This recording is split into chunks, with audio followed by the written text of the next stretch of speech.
captains for this week on defense will be James Rouse and Corey Tyndall. On offense will be Chris Jaspers and Rakeem Cato. As you all know, we got Rice coming in here this week. I know our players are excited to have the opportunity to get back home and play in front of our fan base, and they're looking forward to the game. Rice will be a tremendous challenge for us. We got great respect for Rice.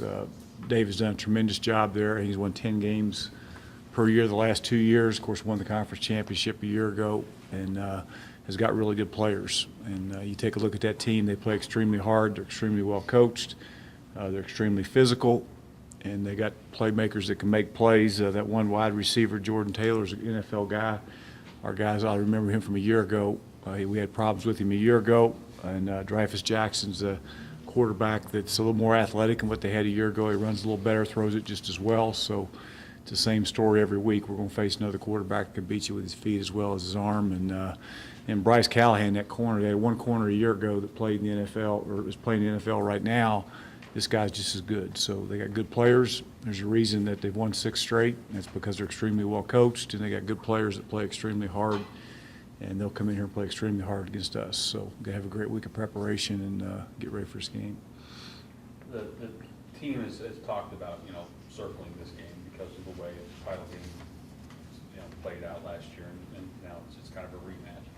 How do you keep that intensity up, but yet try and maintain kind of that even keel nature that's really worked for you guys so far this year? Well, I don't know about circling the game. I mean, I hope every game's circled. You get to this point, and for 9 straight games, I think our kids have done a great job of just preparing for that particular team, and then understanding that the preparation's the key.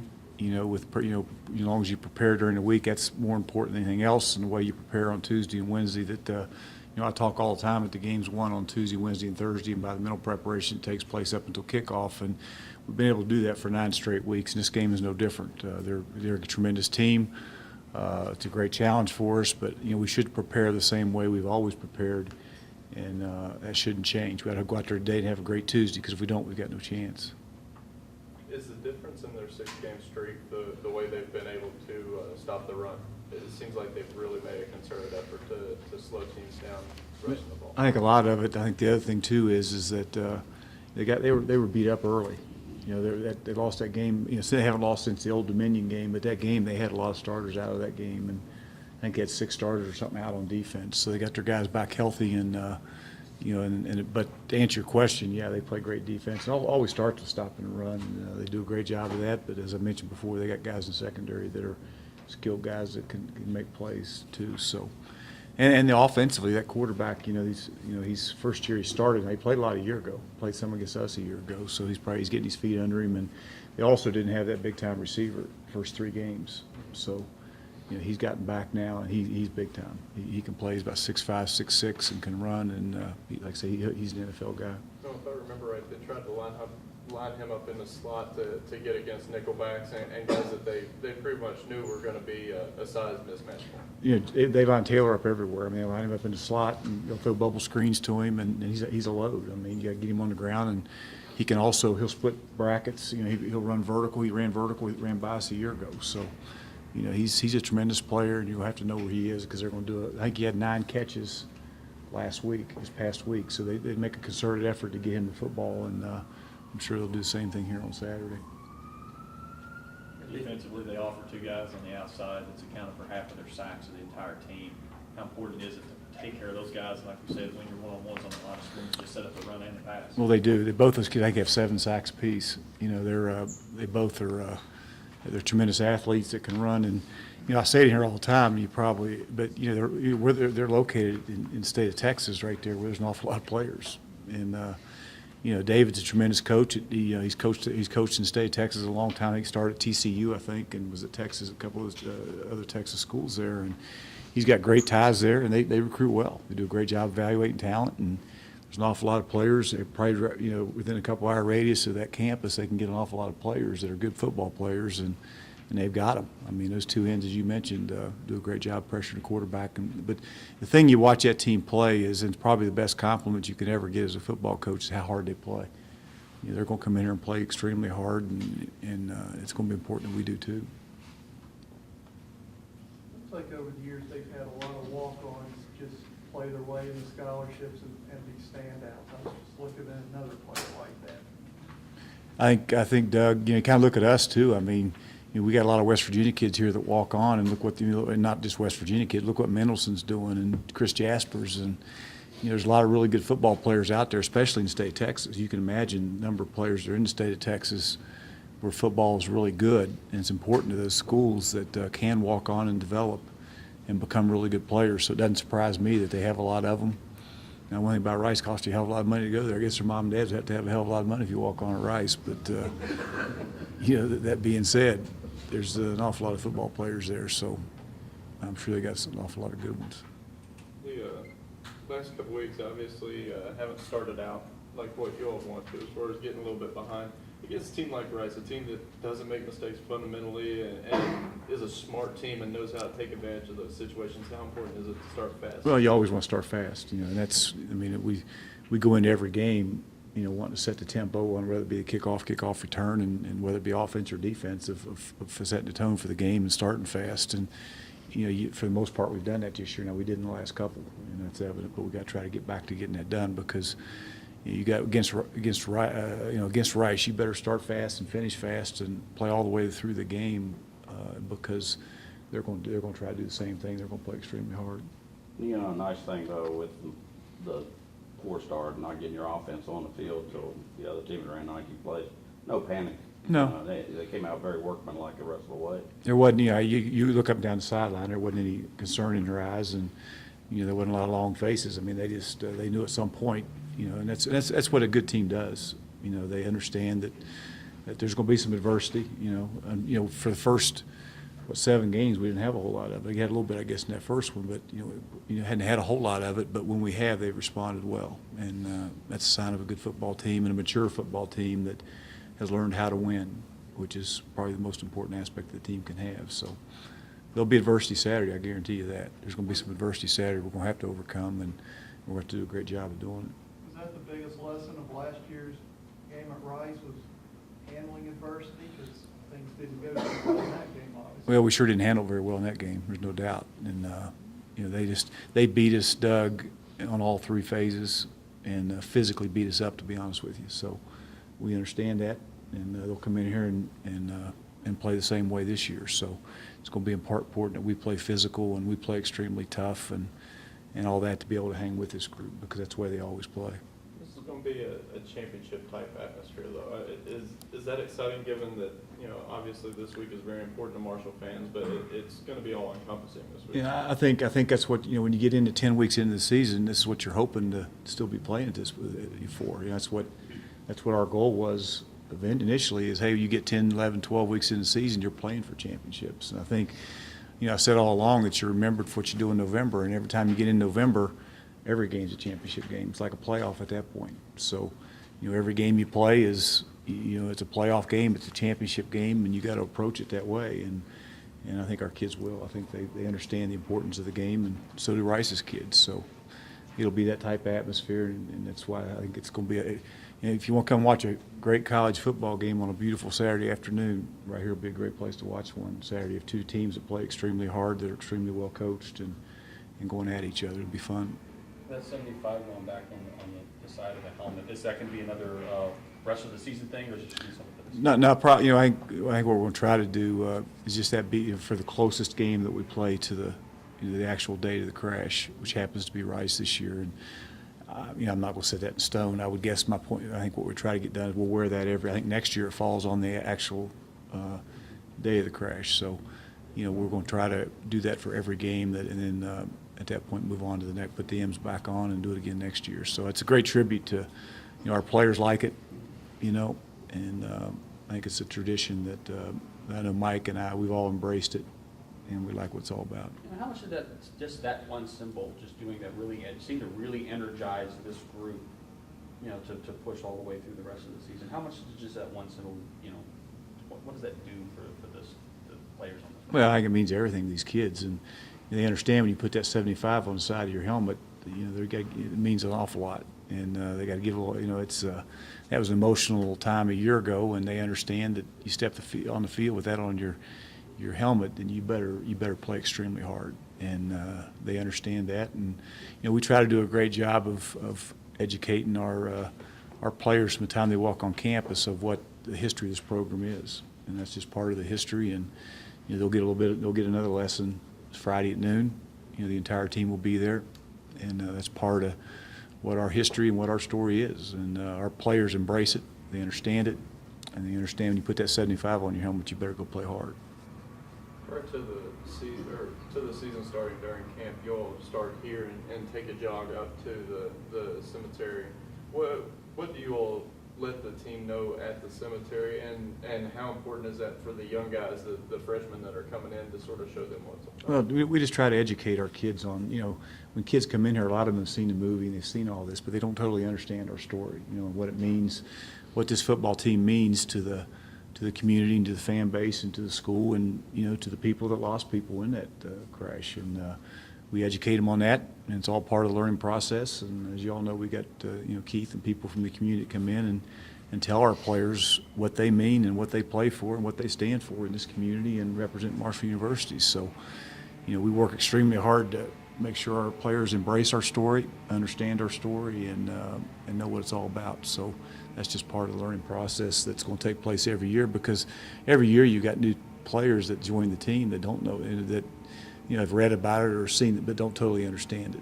And it's our job, my job as a head football coach, to make sure they totally understand it and understand what they mean, and when they put that uniform on, what it means to the people in the community and the state and our fan base and our schools. So we try to work really hard to make sure that happens. Most of you really lean on your leaders, your seniors, the guys that have been here, to get those younger guys and explain to them the emotions that they're going to face Friday and then leading into Saturday with the game, and just trying to keep everything in check one step at a time. No, it's just part of it. It's all part of the leadership role that they play. And we got a great team chaplain in Reverend Harvey that he also shares the story with them, on Friday nights and Saturdays. And so it's all, like I say, we do a great job of telling them and having them understand that what our history and what our story is, and they all embrace it. And it's, like I say, it's really important to them. Like, you have to be proud of the way this group has handled distractions of any kind, whether it's whole talk or this week. And you seem to have a pretty good demeanor about the task at hand. Yeah, I think we've tried to work, Keith, from day one, prior to preseason camp, of understanding that the expectations are extremely high, and we all want to embrace that. And I think our team does embrace it, and they like it, and they like people talking about us, but they also understand it becomes a responsibility. And that responsibility is to go to work every day and get better as a football team, during the week, the way we practice, the way we prepare, and all that. And we've done that, and it has to continue. Were you surprised at all at how quickly the defense was able to adjust? I mean, to go from giving up 130-some yards in the first 2 drives of the game to giving up only 106 yards in the next 11 drives of the game? No. They were able to just adapt and just go. No, I got great coaches. I mean, Chuck Heater and those guys have done. That staff they're tremendous coaches. They know the adjustment need to be made, and you go into that game, and you go into that game, and Southern Miss had not run the ball very well, effectively at all, and so I think what Chuck does a great job of is taking away what their strengths are. So they may run the ball for 100-some yards, but they don't throw it very well. Old Dominion, for example, threw it for 500 yards or 400 yards a game and didn't run it very well. So we gave up a little bit of rushing versus Old Dominion, but they didn't throw the ball very well on us. So I think Chuck does a great job of understanding what the team's strengths and weaknesses are, and trying to take away those strengths and make them beat you with their weakness, so to speak. And that's kind of what happened Saturday, but they had made a couple adjustments to get the run stopped, and I thought they did a great job getting it done. Do you think that's a testament to the players, too, in being able to, I mean, it's one thing for the coach to say, hey, we need to do this, and then the team has to go out and fulfill that, and it seems that they just did it, and it was really quick. There's no doubt that when you got to be able to, it's easier said than done, because you got to be able to relate. You got to be able to get that information related to your players, and they got to be able to execute it. But we got guys that played a lot of football up front there, and linebackers, and got some experience in the secondary. So, there's just a couple misfits and a couple things that you had to make adjustments, and made a couple changes as far as what we were doing up front. And but we work on those adjustments during the week, so when they happen, they're not, they understand what they have to get done. But Chuck and the guys Chuck and Sean and JC and Adam do a great job of making adjustments, and our kids do a great job of making those adjustments work. Several times this year, it's been the defense that's really had the bail the offense out at times and keep things close until the offense got going. But this past weekend, it was the offense that helped the defense out and kind of getting things. Is that the teams kind of playing off each other, and that's really helped them kind of settle in, especially in that Southern Miss game? Yeah, I think it happens in all games, and what we try to do every week is you go on the field to be the best team that particular day. You know, there's a lot of, when we go out, and I'm talking all three phases. And to be honest with you, I felt like, our kickoff return, for example, and you take away that onside at the beginning of the game there, but our kickoff return was tremendous. We had a couple big plays on kickoff return. Our punt team changed the field position, a couple times. Did a tremendous job there. Our kickoff coverage, our kicker got back to doing what he does. So the special team unit fed off the offense, the defense, et cetera, and it was all good. But, we work extremely hard. But you're right. You need to feed off each other. And the defense had, 3 turnovers there, I think, that gave the offense great field position. We turned into points. So, it's all about being a great team that particular day in all 3 phases. And I think for the most part, with a couple hiccups here or there, we've done that, and and we'll have to be the best team on the field Saturday to win that game. There's no doubt about that. I'm not talking about personnel, and I'm talking about team and all 3 phases and everybody doing their jobs and feeding off each other, and which was what we've been able to do in the past. How big was it for Reeves to have those big returns like he did and get the ball up to near midfield and really put the pressure on the defense right out the gate? Well, it's big for all of them. I mean, that's what special teams do, is flip the field. You're able to, especially your kick teams is the first play of the defense. Whenever you punt it, you can flip field position. And same thing with kickoff.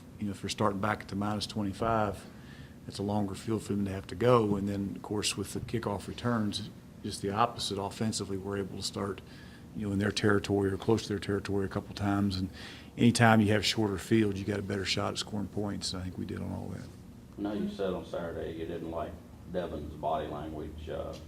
Got back on Sunday.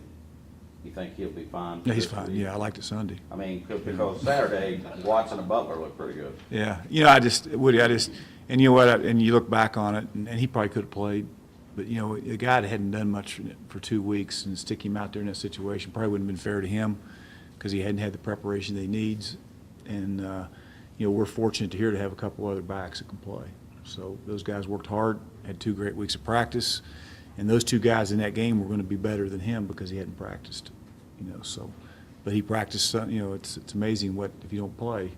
Now, not that Devin, don't get me wrong. I mean, he's anxious to get back out there, so he wanted to make sure he came in with great 7 body. rushing touchdowns will get your attention. That's right. He wanted to make sure he had great body language on Sunday, so he knew he was going to get to play this week. So, but it's all good. Back to special teams, when was the last time a team you've been associated with got surprised by an onside kick like that? And what do you do to see that it doesn't happen again the rest of the season? I think we got surprised on that by a Southern Miss team here one of my years. I can't remember, Doug, but I think we had a surprise on. We did at some point, but what do? You just work with those guys up front, and you kick onside kicks to them, and you got to make a play. I mean, you just work on recovering.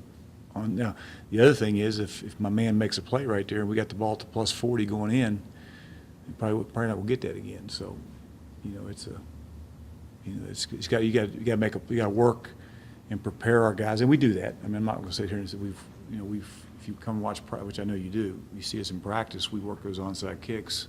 About every time we work kickoff return, we're going to surprise onside to somebody, and we've done that all year, and we'll continue to do that. But we're going to work today to make sure that all 5 guys get multiple kicks after practice, just so they get an opportunity to field the ball. So, Do you feel like you start to see that a lot on the back end of a season whenever teams, evaluate film and see that they're less talented than another team, they sort of got to go the well a little bit? yeah, I mean, I think, like I said, I think it can work both ways. I mean, I think you look at Southern Miss, and they tried to do about 3 or 4 other they had surprise things offensively, and it backfired. You had a couple fumbles because of it too. So, like I say, do your job and execute what we do, and that'll backfire on them and help us because of the field position we'll get because of it.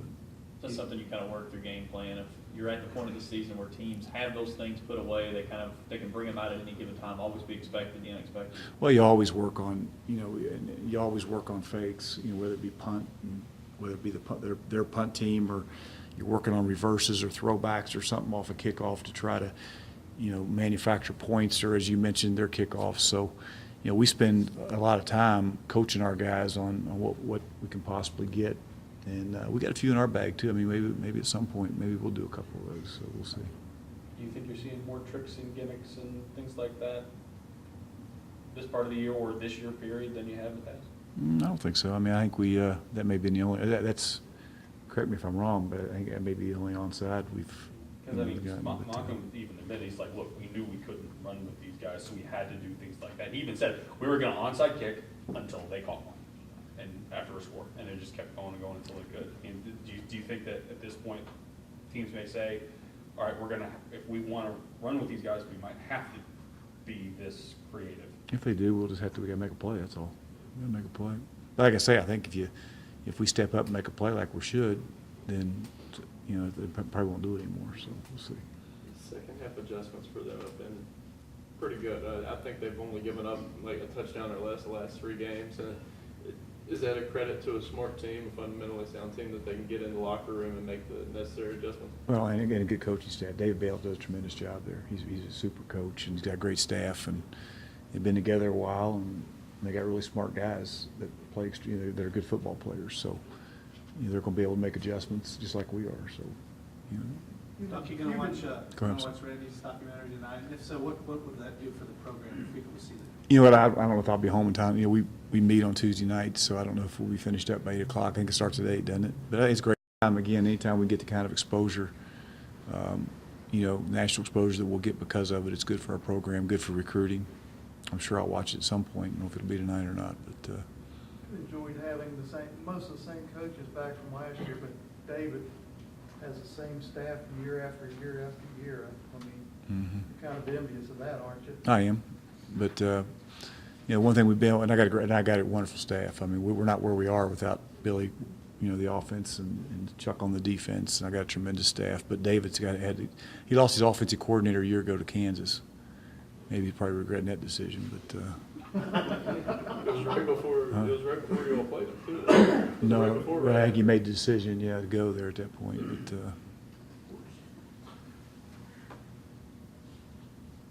anything else? All right, guys, thanks.